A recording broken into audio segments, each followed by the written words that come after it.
If you're running Facebook ads, you've got to make sure that this setting is turned off. Just last month, I saw this setting turn on magically. They didn't turn it on. Facebook just turned it on for them, and it really impacted our ability to scale the campaigns. We had no idea what creative was working, and it just made a mess. All right, so let me jump in and get right to it and show you what to turn off. All right, so we are in an ad account right now, and the setting that we want to turn off is called related media. This is at the ad level of a campaign in the ad creative section. And you can see right here, this says 10 media are being used in this ad.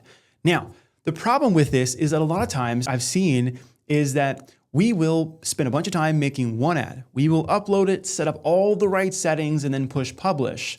And then for some reason, after it's published, Facebook will find 5 to 10 different ads that are similar enough to your ad and lump them together and serve them to your audience.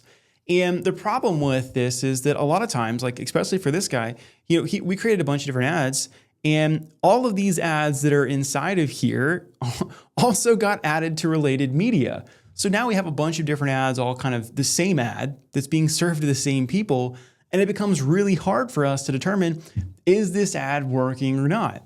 So to go a level deeper, you would think that Facebook would give you the ability to see, well, which ad, which creative, which video or image is actually being used. And the problem is that it's not, okay? So in here in the ad settings, this is another client account that is using the same feature. We had a winning ad, okay? As you can see, this was a Twitter static image ad.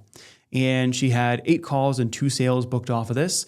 We're like, ooh, this one's a winner. We need to scale it. But then I clicked on the ad and noticed related media was on. Because typically with a dynamic creative, if you go down to breakdowns, you go to dynamic creative element, you can select image, video, or slideshow, and it'll show you what creative is being used. That doesn't happen with related media. It's in this dynamic creative element. You can typically select this, but that wasn't happening with this one. Instead, they made their own, and it is in the creative section, okay? And it is related media.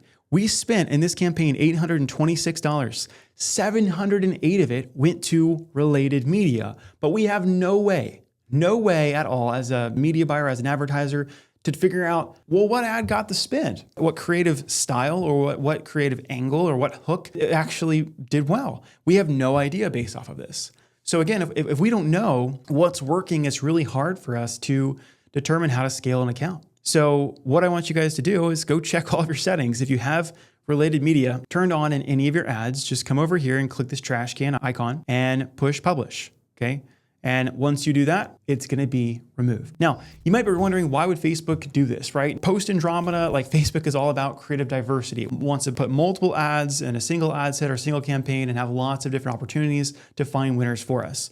So it's trying to do that just automatically with this related media feature. As this reads here, related media is a creative automation solution that recommends existing assets to use in newly created ad campaigns. It can help increase the number and variety of creative assets available to you for your ads without you requiring to upload new ones. Great in theory, but the problem is I don't know which creative is actually performing, and I need that data and information to make better decisions, right?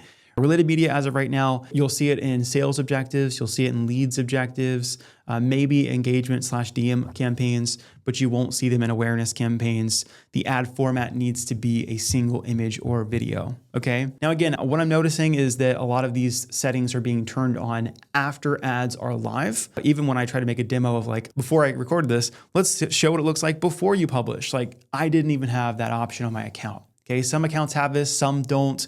But again, I've audited lots of accounts this week and last week, and I was like, hey, we got to do some changes because right now we have no idea what is working. All right, so hope this helps, guys. If you guys want to learn more about Facebook and Instagram ads, go ahead and smash the subscribe button here on the channel.